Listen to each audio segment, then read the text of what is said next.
जय श्री कृष्ण। मनुष्य हर पल हर क्षण प्रकृति के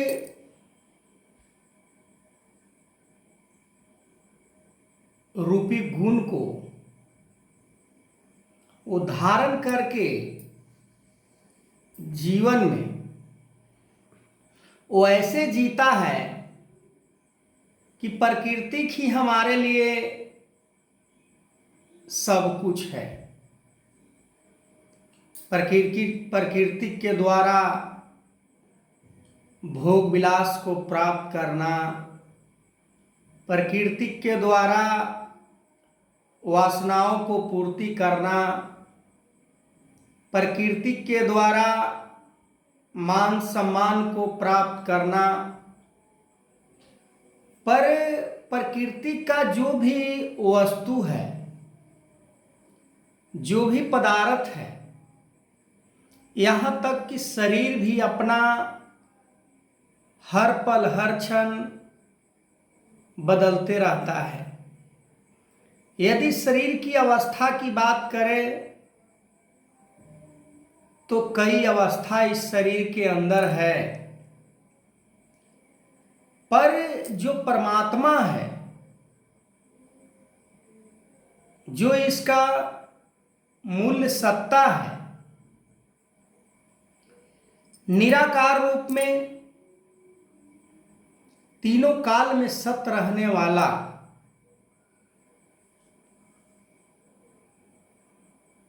इस शरीर का महत्व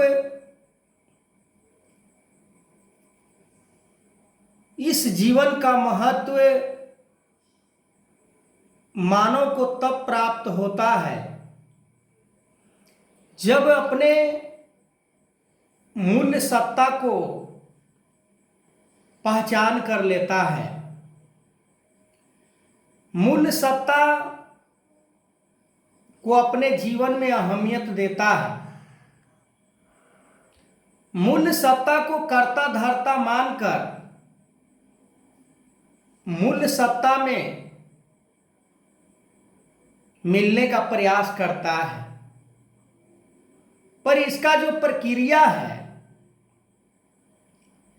वो पूरा किए बगैर कोई मूल सत्ता को पहचान नहीं कर सकता। इसका जो क्राइटेरिया है, इसका जो विधान है,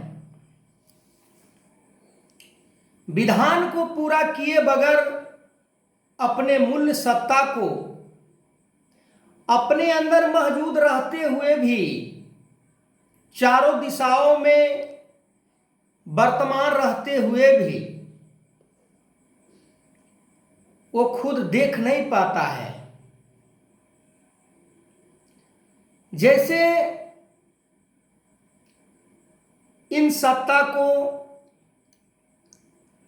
कई संतों ने, महात्माओं ने दोहा के द्वारा, भजन के द्वारा, गीतों के द्वारा व्याख्या की है। वहीं पर एक संत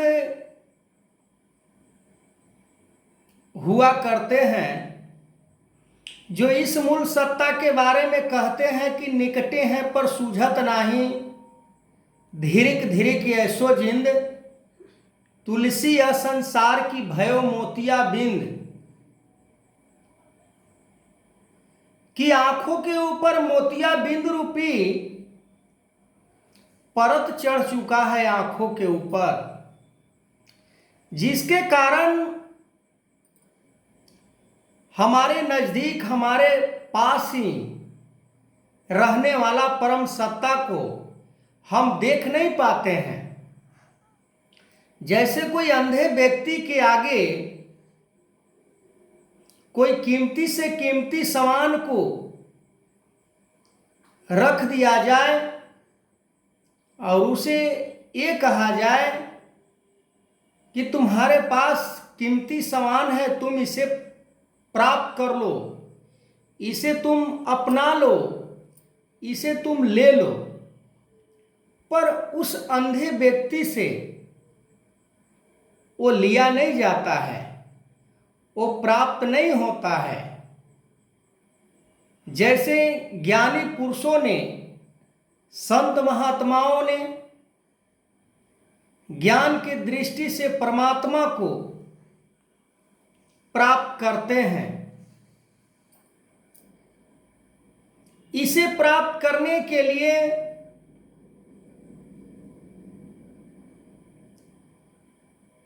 यत्न हजारों करने की जरूरत नहीं है।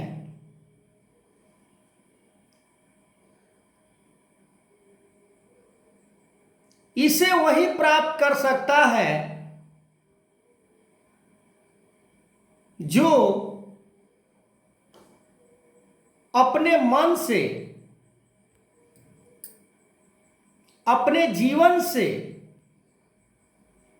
प्रकृति को महत्व देना बंद कर देता है, महत्व देना कम कर देता है और पूरे के पूरे महत्व इस अविनाशी परमात्मा को वो अपने जीवन में देता है। इसके कारण उसका जीवन सांसारिक तौर तरीका से यदि देखा जाता है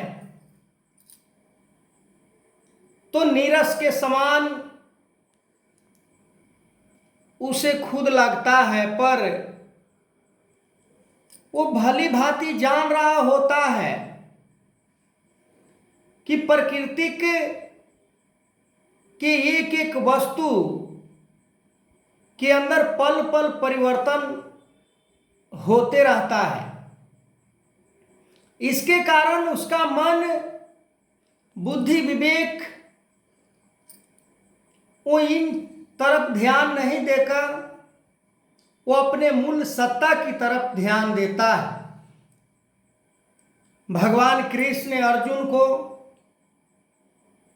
यही बात समझाने का प्रयास कर रहे हैं कि जिसके कारण तुम मोह जाल में बार बार फंस रहे हो, इसका कोई वजूद नहीं है, इसका कोई महत्व नहीं है, पर महत्व उस शरीर का है जो ये शरीर तुम्हारा नहीं था तो भी परम सत्ता अपने वजूदगी में 1% भी कमी और बेसी का सामना नहीं करता है। तो आगे मैं वीडियो को कंटिन्यू करूंगा, तब तक के लिए जय श्री कृष्ण।